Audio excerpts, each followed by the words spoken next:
He took my hair and like was dragging me across like the grass. The accuser doesn't want to be named because those people's hearts are going to be broken if that man is seen on those tapes doing anything. Joining us now is former FBI Deputy Director Andrew McCabe. Videotaped these sexual encounters. So that is exactly the kind of evidence that you would want to go to someone's home to see if you could find. So I would expect that that was probably included in the search warrants, both at the same time, because once you hit one house, the subject knows that you're probably going to hit the other houses looking for the same stuff. Huff pretended he wasn't involved in any hard use at the mansion, but that was just a lie. Quaaludes down the line were used for sex. Everything felt good to touch, everything felt soft and soft focused, and it was lovely. Usually you just took a half. Now if you took two, you'd pass out.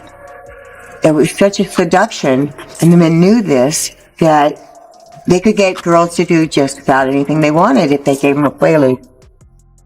Before I met her, I had never done it in my life, and I was just a young, naive girl that didn't know the ways of the world. I worked for Hefner at the Playboy Mansion in LA from late 1977 to mid-1989 as Hef's secretary and then eventually executive assistant. Quaaludes were, we called them the leg spreaders, you know, I mean, and I don't know that I want to get that crude, but that is what the whole point of them was, you know. They were a necessary evil, if you will, to the partying.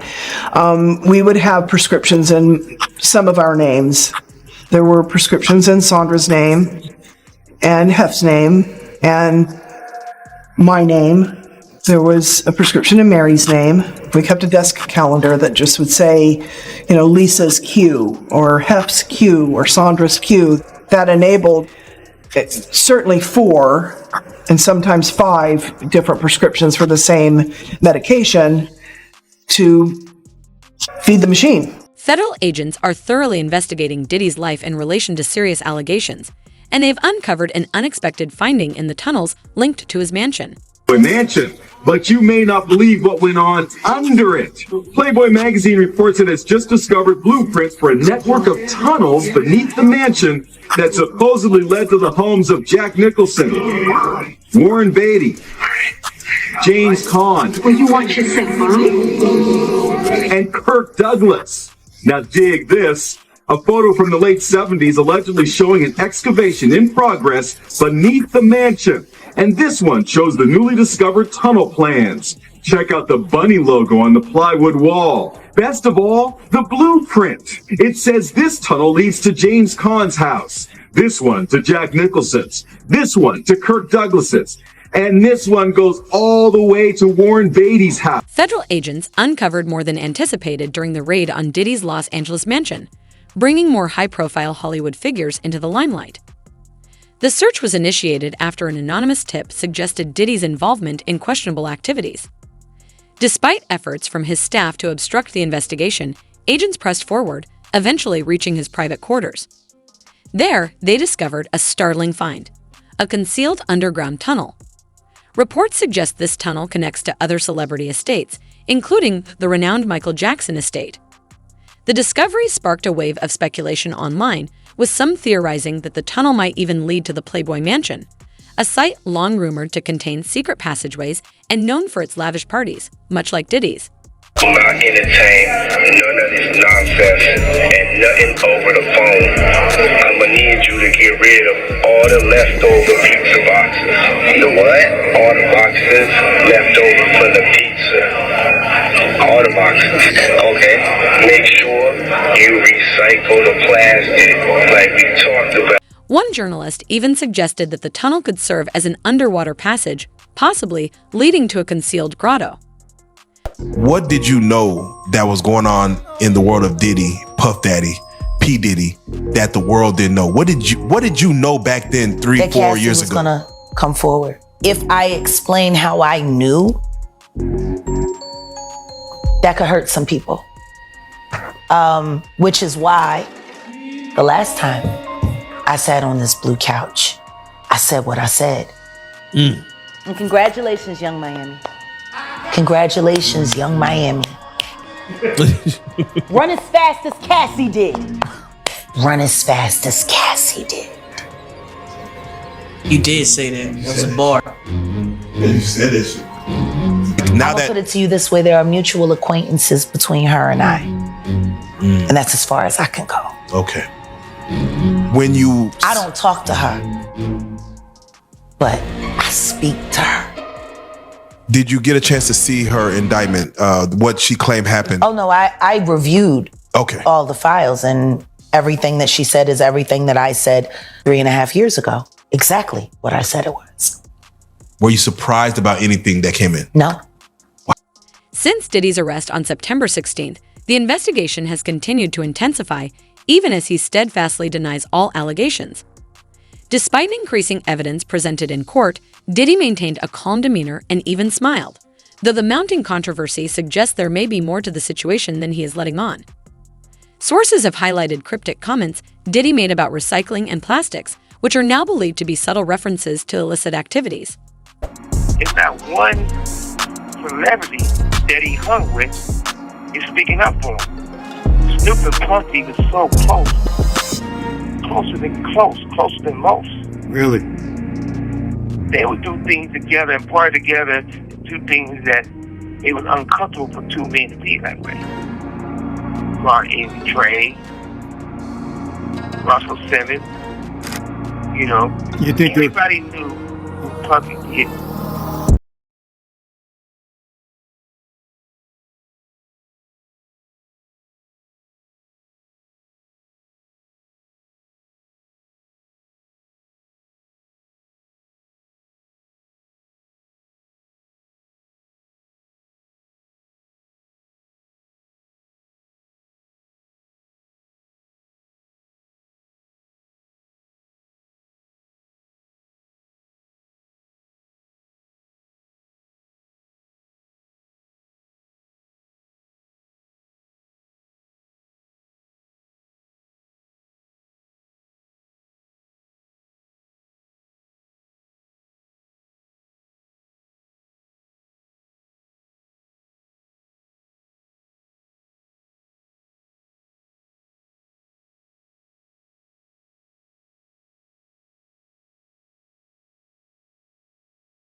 you could see it in his music? An anonymous tip from a neighbor about unusual activity at Diddy's mansion prompted federal agents to intensify their investigation, leading to a thorough examination of every corner and tunnel. One individual who may possess crucial information is Cassie, Diddy's ex-girlfriend, who was in a relationship with him for more than 10 years. Guys, they found underground tunnels at Diddy's homes. This was first brought up by Shadow of Ezra, where he talked about the underground tunnels in Diddy's luxurious Los Angeles mansion. It was an underwater swimming tunnel leading to a mysterious grotto, reminiscent of an ancient and modern human use of caves. Now, this is all alleged, of course, but they say that this tunnel connects to the Playboy Mansion. You guys remember that? Hugh Hefner, the guy who lived with all those women in his mansion? There's no available evidence right now. However, reports are noting that Combs mansions do have a pool with an underwater swimming tunnel. They say it's not connected to the Playboy Mansion, but there is a reason why the Playboy Mansion keeps coming up. 10 years ago, they were building underground tunnels to the Playboy Mansion for people like Jack Nicholson for his birthday. So this way, they don't have to go through the outside, but go underground in secret to the Playboy Mansion to do God knows what. You can see the sketches here of these underground tunnels being built. They were working on it, and it was supposed to connect celebrities like Jack Nicholson, Warren Beatty, Michael Jackson, just to name a few. As reported by People magazine, these underground tunnels to the Playboy Mansion were sealed off in the 1980s. Cassie has accused Diddy of years of abuse and exploitation. In November, she filed a lawsuit under the New York Adult Survivors Act, revealing troubling accounts of physical violence and being coerced into compromising situations. Her claims have inspired others to come forward, with reports indicating there may be up to 120 victims. The allegations have sent shockwaves through the public, sparking widespread outrage on social media. Because if he had 250 tapes all over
These allegations is staggering, and rumors are circulating that several high-profile individuals have discreetly paid to avoid public attention. With every new revelation, the story becomes even more startling. One of the most intriguing aspects is the discovery of the tunnels. The lawsuit against Jay-Z accusing him and Sean Diddy Combs of raping a 13-year-old girl at a party. A federal judge ruling the woman alleging the attack can remain anonymous. Morgan Norwood has the details. Morgan, good morning. Whit, good morning. From the moment this case was filed, Jay-Z's legal team fought to get it dismissed, arguing that the woman accusing him must reveal her name. But this morning, a judge ruling she doesn't have to, at least for now. The judge also had some sharp words for its lawyers, calling them out for their aggressive filings and personal attacks and asking them to tone it down.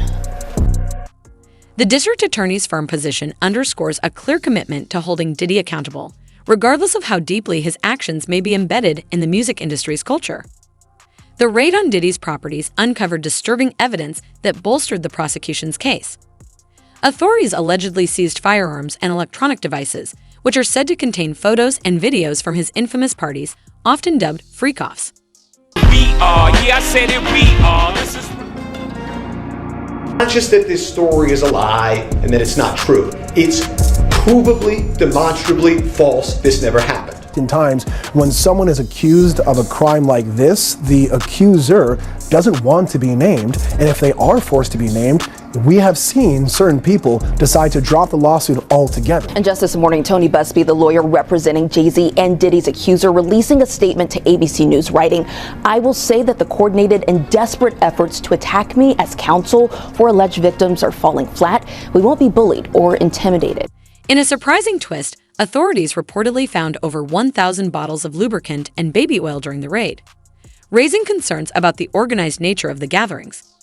As the investigation deepens, more high-profile figures may be implicated, including celebrities like Steve Harvey, Ellen DeGeneres, and Jay-Z, who were close to Diddy. Leonardo DiCaprio and other A-listers were frequent guests at his parties, but many have stayed silent.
And that is important because she claims she was let into the party, her sibling was not. Essentially meaning she was alone. Now, as further evidence that she had won this contest, took the trip, went to the party, embedded in this complaint are what appears to be photos that she took with celebrities at the party, including rappers Babs and Bone Crusher.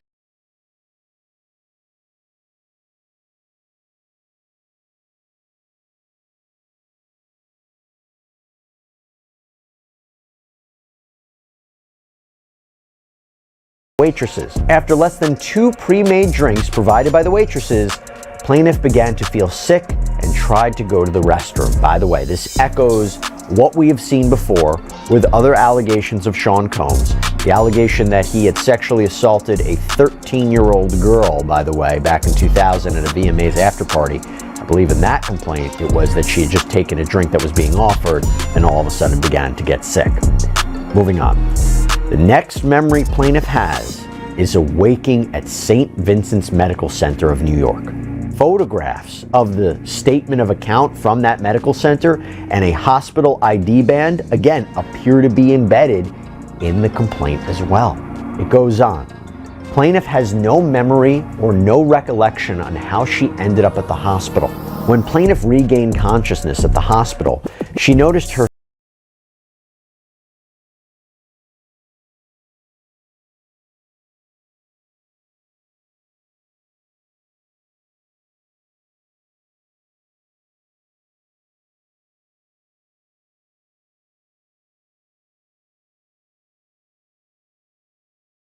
She was a tourist. She'd never been to New York City before. There were no smartphones, so she really couldn't figure out how to get back to her hotel. She claimed she had to hail a taxi and use the only money she had left, the $20 bill, to get her back.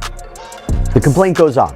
When plaintiff returned to her hotel, she called a friend and explained she was not sure what happened to her. But plaintiff believed she was assaulted, robbed, with no memory of how she arrived at the hospital, as her last memory was being at Diddy's black party.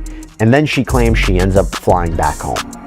But then, this is where things take yet another turn.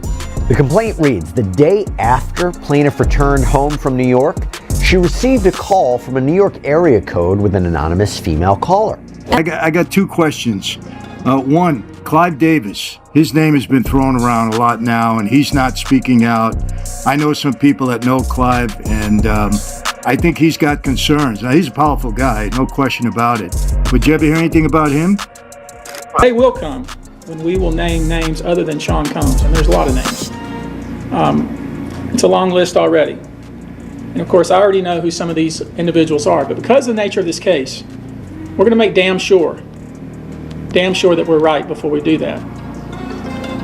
But the names that we're going to name, assuming that our investigators confirm and corroborate what we've been told, are names that will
Season episode 9.